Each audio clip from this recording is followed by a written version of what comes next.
convinced when they listen to NPR that nobody cares. They're quite convinced when they turn on CNN or MSNBC or even Fox that nobody really cares. And it's an insult to their dignity. I'm talking about for the white guys. Let's talk about the white guys for a minute. It's an insult to their dignity to drive their grandkid past a strip mall or a completely empty mall or a Blockbuster or a Dairy Queen where they had their greatest memories and it's rusted and falling apart. So when somebody gets on TV and says, I'm going to make America great again, that's medicine. That goes deep. You hear all the bigotry, and you should, and the sexism and the buffoonery. But he's also right about some stuff. And until we're willing to acknowledge that both parties have let a whole bunch of people down, and not just black and brown, you leave a door open for people like him to come along. If I was a white dude in Indiana, I'd vote for him as many times as I legally could. Because he's the only person that seems like he cares about them. Number one. Number two, math matters. You say he's insulted Latinos, he's insulted black people, he can't win. I'm sorry. Math matters. First of all, a bunch of us don't vote. Second of all, if he pisses off all the Latinos, as he has, what does that take off the board? Florida, okay. Nevada, okay. Colorado, okay. Take him off the board. He can still be president. If he wins Virginia and North Carolina, no reason to think he can't. He's just got to win 3 more states. Where are those states? In the Rust Belt. Ohio, Michigan, Pennsylvania. 3 big states sitting up there, always go blue, that have had Republican governors recently or have them now. Where people don't have jobs, where people don't have hope, where people are suffering, and where NAFTA is the source of all their pain. Who was the president who passed NAFTA? What was his last name? Clinton. So all he's got, he can walk away from the Sun Belt, go up to the Rust Belt, and say the person who took your job away, last name is Clinton. If you elect me, I'll tear up NAFTA, close the borders, the jobs will come back, brown people won't come get them, you'll get a vote for me. That's simple. They're neck and neck in Ohio right now. They're neck and neck in Pennsylvania right now. They're neck and neck in Michigan. Well, she's a little bit ahead of Michigan right now. When he's had his worst 3 weeks, she's had her best. He hasn't spent a penny, she spent millions. This guy's gonna be your president if you don't do something. Meanwhile, these smug-ass coastal liberals, yeah, I said it. These smug-ass coastal liberals, yeah, I said it. Sit up here and you fought harder to stop Romney in 2012 than you're trying to stop Trump in 2016. Romney should not have been president, but at least he was sane. I mean, nobody thought he was an absolute psychopathic, madman. Smug, condescending, out of touch, and about to get beat and don't know it. That's what's going on. That's what's going on. Then, the people who have figured that out say, well, good, because I don't like Hillary.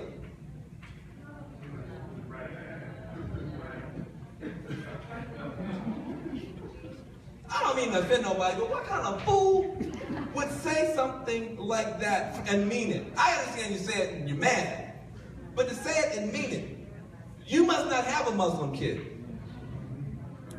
You must not have a Muslim kid. You must not have a Mexican friend. You don't just have on one day the presidency up for grabs, though you have that up for grab on one day. You don't just have on the same day the Senate up for grabs, though you do have that on the same day. You don't just have the House up for grabs, though you do. And you don't just have the Supreme Court. Though, whoever the next president is will have 2 appointees and will determine, you don't like Citizens United? At least 2, if not 3. But it's not just that you have the entire government up for grabs. For the first time in my life, the executive branch, judiciary, and the Congress up for grabs. What you have is the character of a nation up for grabs. What does it mean? What does it mean? How can you raise children in a country with Trump as president? How can you tell your children don't be a bully when the president's a goddamn bully? How do you tell your children don't be a bigot and love everybody and respect everybody when the president doesn't? Huh? How do you tell your children to take their meds?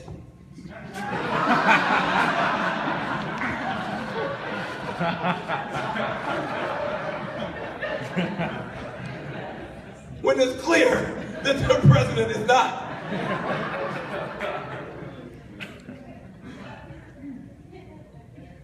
This is everything you ever fought for and everything you ever fought against is on the line this year, and nobody's acting like it, and I'm disgusted. That's right. There's a reason Bernie didn't win. And the left needs to take some responsibility. Oh, well, the DNC cheated. Well, are they called the DNC? Is you surprised? You crying about that? Well, Debbie was me. Dude, have you met Debbie? You up here crying that the DNC cheated and Debbie's mean and Hillary's not inspiring? You gonna give the country over to a fascist for that? What is wrong with people? That makes no sense at all. First of all, I'm old enough to remember when we didn't expect the president to be the goddamn Messiah. Okay? I'm old enough to remember that. I'm old enough to remember when we were just picking our piñata. We weren't picking a Messiah when we voted for the mayor. We're picking a piñata. Who are we going to whoop their ass tomorrow? After they get in here? That's all we're picking. We were clear.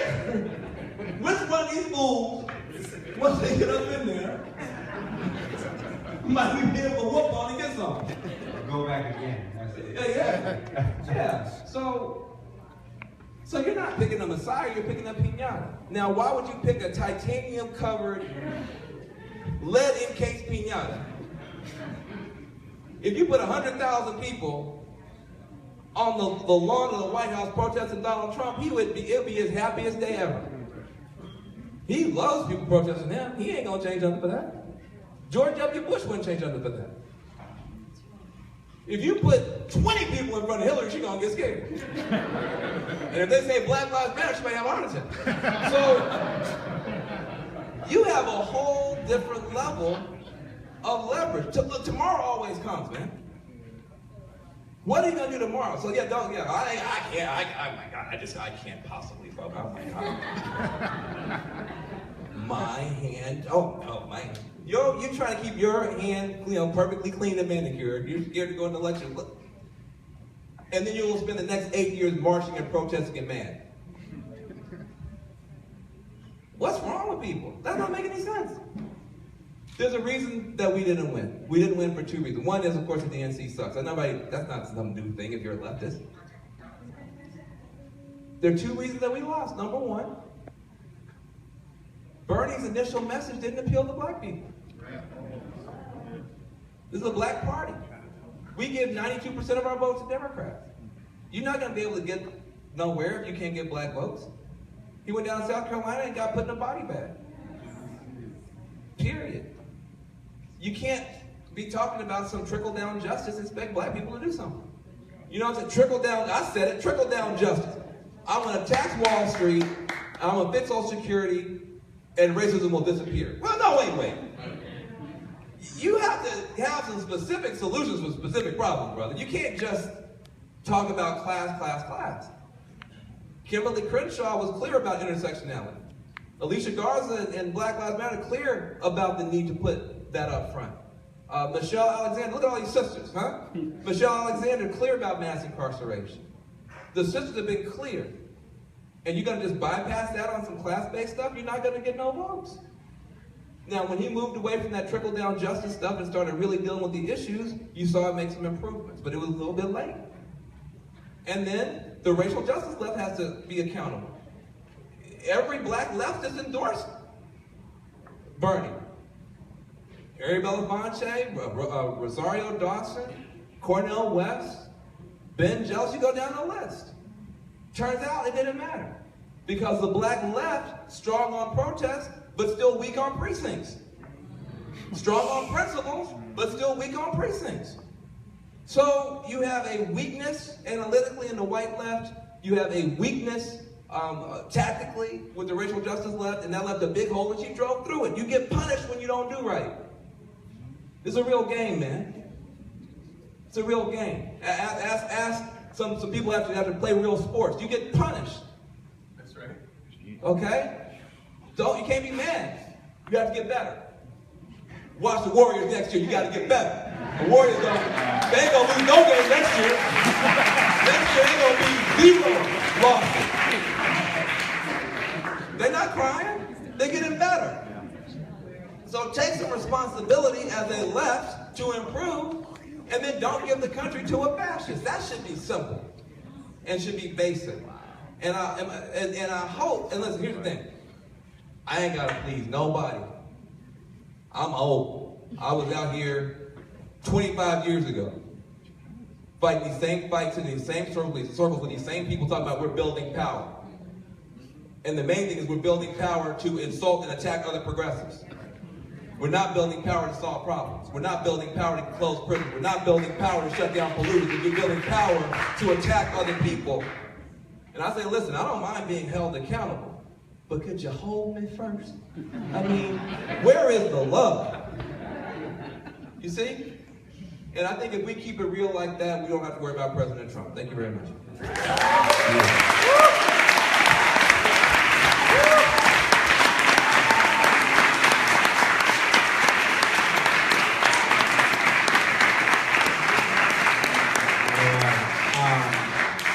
Take a little bit of time and open it up to the audience. I think we're pretty close, so we're just going to take a short time, maybe a couple questions, and maybe you want to just, do we have a mic to go around, or you can just stand? Before you do that, too, I want to also recognize a couple people I missed. I see our public defender, Jeff Adachi, is here.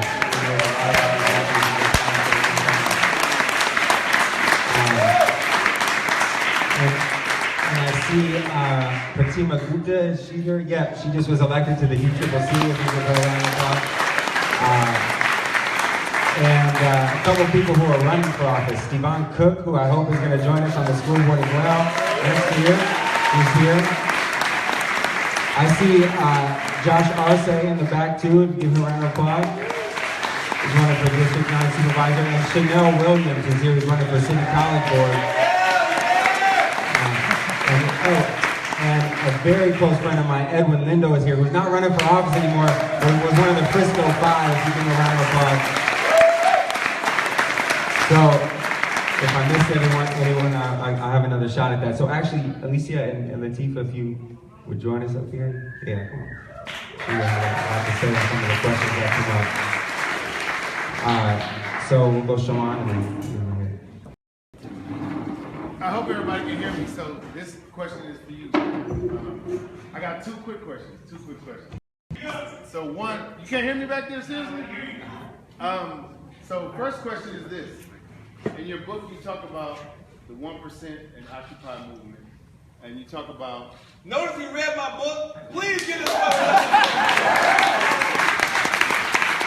I learned a long time ago, if you ask a question and start with that, So, but seriously, so you talk about the Occupy movement, the 1%, you talk about the lack of leadership and the lack of a true plan and vision, unlike what happened with maybe the protests in the 60s. So, one, how can we get that enthusiasm back, but really also get some concrete strategies to get some stuff accomplished?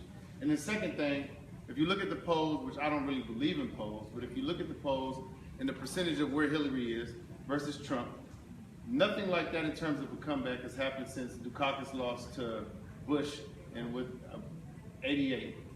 And so, you don't think the Electoral College will kill him like they did Gore? And I'll leave it at that.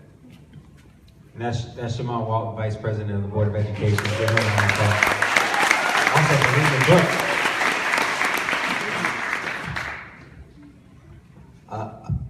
These people are much more equipped and better equipped to talk about solutions and that kind of stuff than I am. I'm a pundit. They actually doing real work.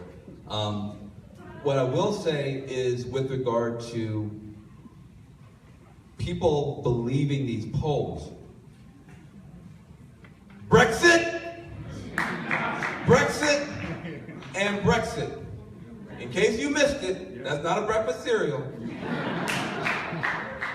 That is some horrible catastrophe that befell the people of the UK because a bunch of racist, horrible people, where there's some underlying economic issues and real things to worry about, yes, but the fundamental thrust was we hate these immigrants and we want them out of our country, we want to make Britain better again, all that kind of stuff. Same crap. And everybody said it couldn't happen, it never passed. Well, again, welcome to never. And why did it pass? It passed because people got smug and arrogant. And if you look, the actual polling data was correct. The majority of people opposed it. But what was incorrect was the modeling for the turnout. The turnout modeling was all messed up because the people who were crazy and wanted to do this were heavily motivated and came out in incredible numbers. And all the smug liberals were like, well, it'll never pass anyway, so maybe I don't have to vote today. And the same thing is going to happen with Trump. This smug crap. Do not believe these polls. The other thing is, every single time you have a celebrity on the ballot, they win. You name a celebrity that ran and didn't win. Jesse Ventura.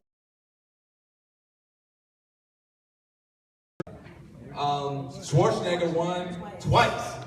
I just let you know people don't have no sense at all. So, even Sonny Bono won. I mean, any old celebrity.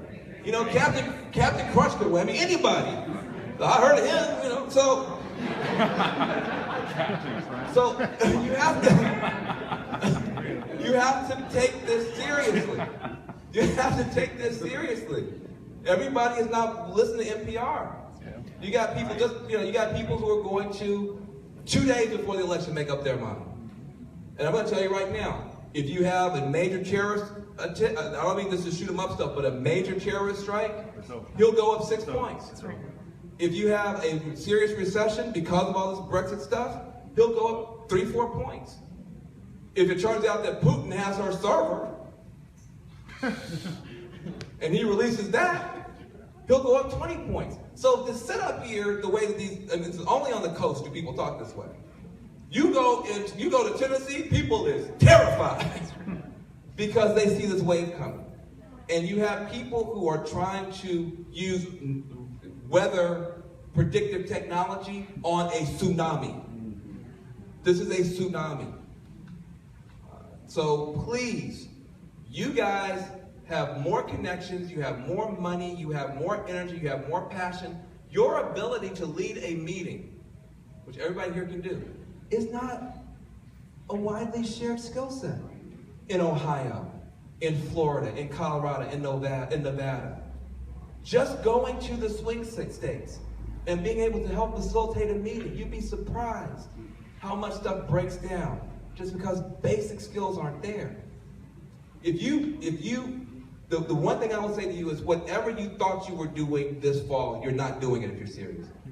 Whatever you thought you were doing this fall, if you're serious, you're not doing that.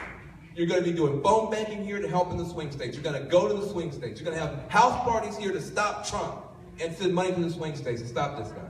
And if you don't do that, I don't want to hear it. That's right. I was the first leftist to go on TV and said this dude's about to win. That's right. And everybody got mad at me and said it was. And I'm telling you, when this guy is even Steven with her and hasn't spent a penny, and has been crapping all over himself, and people are like, I'm still voting for him. So I'm wrong. I feel like you just dropped the mic there. What's up, y'all? My name's Copy J from Hip Hop and Change. So I work with a lot of radical brown youth in Oakland. not as much as San Francisco, but you know, I sit on the front of the bus, I vote every time because of my people, you know what I'm saying? But I work with a lot of people who don't think that stuff even matters. And let alone when we have somebody whose family put black folks under the jail. So we got the devil and the devil in their eyes. And they're like, no, I don't care about Hillary or what. What would you say to those people right now who we've had 60 years of dog whistle politics and now there's just a dog? Which in some people's eyes, it's better to have an enemy than to not have any enemy and us be sleeping at the wheel with neoliberal policies destroying our sovereignty and our ability to like fight back. So for those radical brown youth in Oakland who are like, I'm not voting for either of these cats, it ain't working, and we should and we deserve Trump, and maybe we need that to wake up right now. What do you say to them? Yeah. Well, to your point, so to the point that, especially if we think about young people who are under the age, I'm 39 and grew up so deep in this mess, post-drug war, in the midst of it, nothing has changed in the Tenderloin. Black men are still literally dying in their urine. Every single SRO looks like it did in the early 80s or late 90s. Of course, young people have absolutely everything and nothing to lose. So the work that you're doing, brother, is so beautiful. And the work that people are doing on the ground to develop power in communities is extremely important.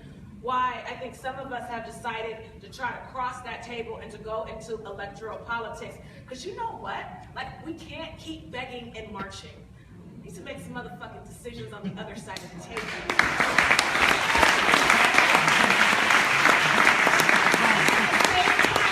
People who do give us an understanding, and you guys do this in your organization, and that's why it's so beautiful, understanding the lineage, not only our political and electoral lineage, our spiritual lineage, to understand there are some people that actually do well when they cross the table. Jeff Adachi has always been on the right side of the table. Always. So your young people may not vote, but what I am learning from Van after 22 years of working with him, like, he actually may be right. If we do nothing, we are still going to be marching to City Hall every quarter, or we are still going to be at 850 Bryant or Santa Rita Jail begging people to let our people go. So fine.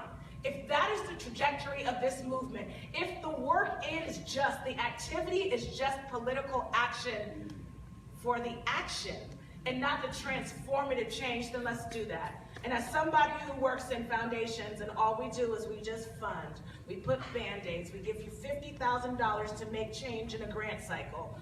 We can keep doing that. But fundamentally, if we gonna stay here, in the confines of the 50 states, dig up the roots and resurrect what is deeply right. And the only way to do that is to smash that system. I can't tell my 20-year-old not to vote her values, just despite how fucked up things are. Because guess what? She inherits everything when I die. Everything, and that ain't nothing.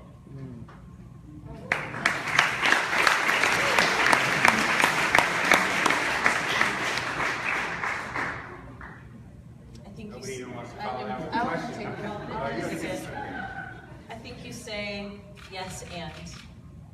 I think there's a couple different things that we do, and I just want to be really clear about this, because a lot of our folks too are like, well, it doesn't matter. The system's the devil, so I'm not going to participate. And the thing that I say is, yeah, you are choosing between things that are not great. That is a reality. And I think it's important for us to not kind of go down this road, right, where we're like, no, it really is better. No, we need to be really honest with people. We're in a bad place. But the way that we get to a different place is not by sitting back and being like, y'all figure it out, right? So that's one piece. The other piece is local elections, state elections matter. That's right. Matter.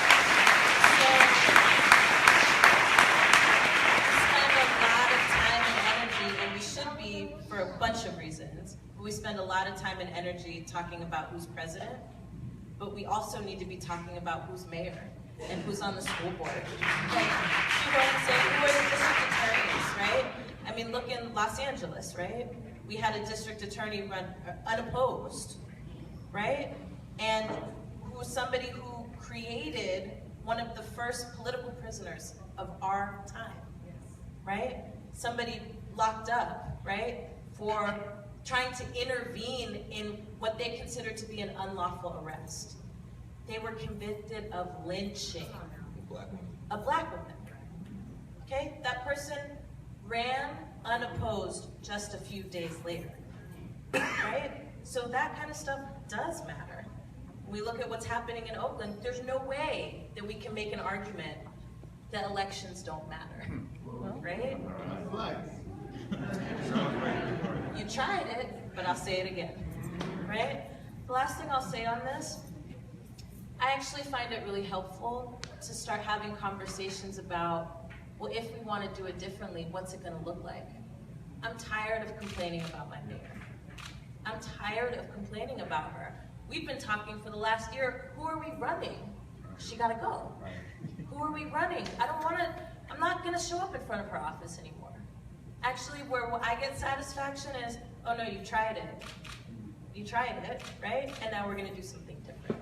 And I think that some of this spirit is already here, right? So I just think it's really important that we lecture in a different way and that we are engaged in the process of not just telling people what they need to be doing or what they're not doing correctly, but critical thinking. So what are we doing instead? So we're voting for you then, right? We're voting for you next. Yes. I ain't heard that call yet. Look, young radicals are going to be young and radical. I don't think, let them do their thing. I don't think that young radicals who have divorced themselves from the I think let them do their thing. My problem is the movement cannot be a youth wing of itself.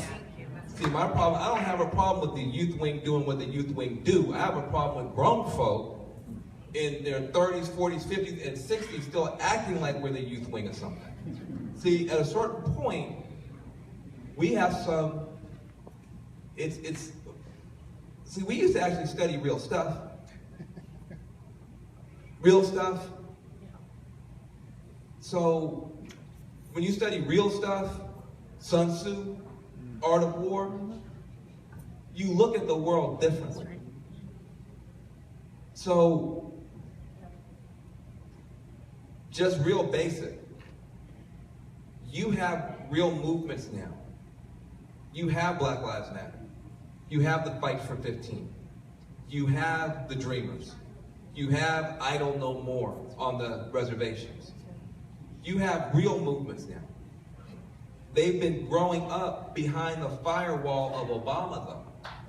See, Obama didn't, see, look, the election booth is not the place you can get what you want. The election booth is the place you can lose what you got, okay? The election booth isn't where you get what you want. It's where you can lose what you got. Right now, you have a firewall called Obama. You've been able to grow these movements. If that firewall comes down and you have Trump plus the Republican Congress, all you're going to be doing for the next 4 years is just trying to stop bad bills. And there'll be a bad bill every week, every day, every week, every day. And you will spend the next 4 to 8 years of your life just trying to say no to stuff you don't have the power to stop. So from a strategic point of view, all you want to do is keep the firewall up. You don't have to believe in the firewall. You want to keep that firewall up so you can keep growing your movements. And you want to keep your movements on offense. Right now, you've got movements that finally been able to get on offense. Do you want to go back on defense? See, you can have those conversations when people are studying real stuff. When people are, do you want to have the strategic offense or strategic defense? Where do you want to be? Offense. Okay, well, what would that require? What are the conditions for that? We don't study nothing. People just try to profile on Twitter. People just try to say the most radical stuff they can think of in the moment on Twitter. And then everybody says, well, Twitter is attacking me. No, Twitter is an app. Twitter is not attacking me. They shot Dr. King in the face in front of his friends. Would you please get off that wall? Thank you. They shot Dr. King. This is serious. They shot Dr. King in the face in front of his friends. That's an attack. They put dogs on children. That's an attack. They put fire hoses on people. that's an attack. This other shit is just mean tweets. And you so scared of a mean tweet that you won't sit down and reason with people. Now look, when I was a young radical, I was young and radical. And I don't apologize for it at all. And frankly, in California, you can vote for whoever you want to vote for. It's not a swing state. So you can vote for a Green Party, and you probably should. I'm not mad about that at all. But you should also throw down where it matters in these local stuff. And you can, and if you're good and you got a good rap, call it Ohio. That's right. Call it North Carolina. Go there and help people fight who are fighting. You may not care, but if you got a Muslim kid growing up in Virginia, her life is being destroyed right now. And you can't show up for her. At a certain point, people gotta matter. At a certain point, people have to matter, but more than all this profile. So, I love my sister because you can do and. You can be like, I ain't vote for her because I live in California, and I'm gonna go protest, and I'm gonna vote for Matt and them, and I'm gonna call it swing state, and I'm gonna throw a hip hop party, and I'm gonna cuss him out in my poem, and I'll put that on YouTube, and. All is allowed in a movement. And before I do drop the mic, I'm sick of one thing, and I'm sick of the least free place in America being these so-called movements for freedom. It's the movements for freedom that are so scared to do anything. And everybody is trying to follow whatever the protocol is and not be called a sellout. And there's no freedom. Do what you want to do. Be true to yourself. But if being true to yourself means you'll let a fascist take over your country and you're going to reward bigotry in your country, look in the mirror. Look in the mirror and practice your speech to that Muslim kid growing up somewhere in the heartland who's about to kill themselves because they think nobody cares about them.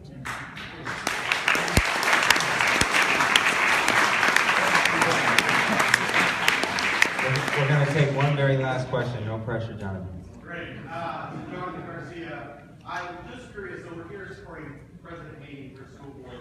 I would love for you all to reflect on the current state of public education and the vision for public education as you three see it. I'm pretty much very familiar with President Haney's vision for public education. So we'd love to hear your reflections on public education now and in the future.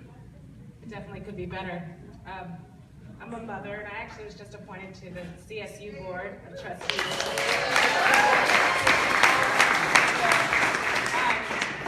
First of all, in San Francisco, but also, actually, you know, all throughout the Bay Area. I'm just going to speak about what I know. I was looking at a stat today in Oakland. It's still 52% of the freshmen that will enter school in September who look like me will not graduate. And so 52% of black children in Oakland that will enter in their freshman year, hanging with me on this, in 4 years they will have disappeared and fell off of a cliff. And those statistics we know are very similar in San Francisco, and we have less than 3,000 young people who are black who are in high schools. So it's not just who is elected to the school board, it's the political will to keep kids free. Right? Because we know that when you don't graduate, you are in these streets, and my old boss, Kamala Harris, you say what you want to about her, but she used to tell me people in San Francisco will stop for a dog before they stop for a black child in the streets. So we think about, in this city, and I went to Claire Lilienthal, I went to Presidio, and I went to Washington, and when I decided to stop going to school, no one cared. That was years ago, and I gotta say, riding the Muni every day, it ain't much different.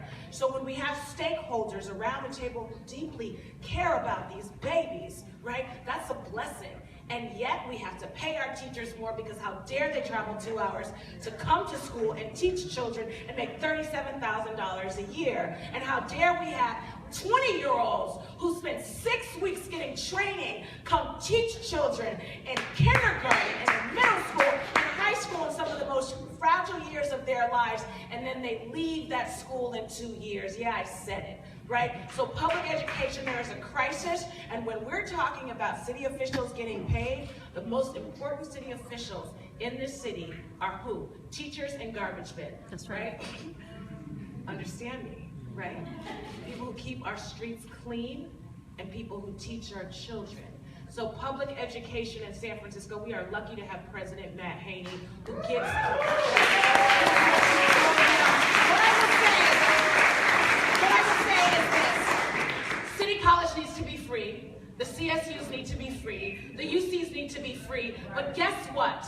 We have to make sure that young people in this city, in this state, and in this country can come home and have a good meal at night. So when we talk about public education, we also have to have a parallel conversation about good jobs, right? You have to send your child to school with a good meal in their stomach, but unfortunately, we do have people on the other side of the aisle who are okay with paying the hardest working people in our fields nothing, right? So it's all intersectional. So talk about public education. You can't talk about public education without good jobs. You can't talk about public education without ethnic studies and queer studies. You can't talk about public education, the plight of it, without paying our teachers. And you can't talk about good public education if you're not voting bad people off of school boards. So we want to keep our school board here, but when we get bad people, we also have to vote them out.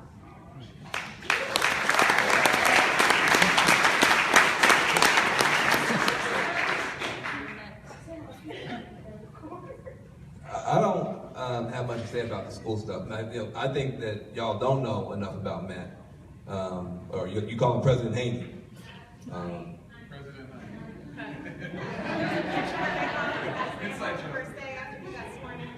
President Honey. Yeah, kind of cute.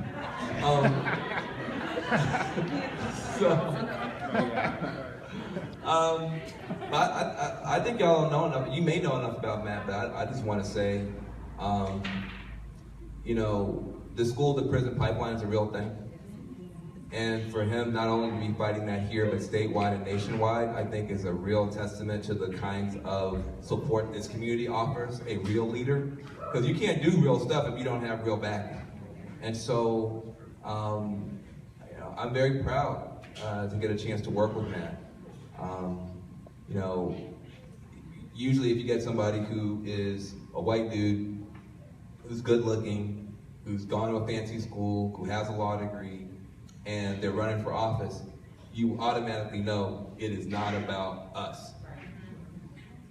And this is a cat that every single person who has met him, whether they like him or don't, whether they agree with him or don't, they're very, very clear that it is about us. It is about other people. And to have the opportunity to have that kind of leadership elevated, I think is really extraordinary. And what I love about it is that it messes up everybody's little bullshit about, you know, white boys and this and that and all that sort of stuff. It's like, yeah, but everybody got your Matt Haney exception. So maybe we should cut some other people some slack, too.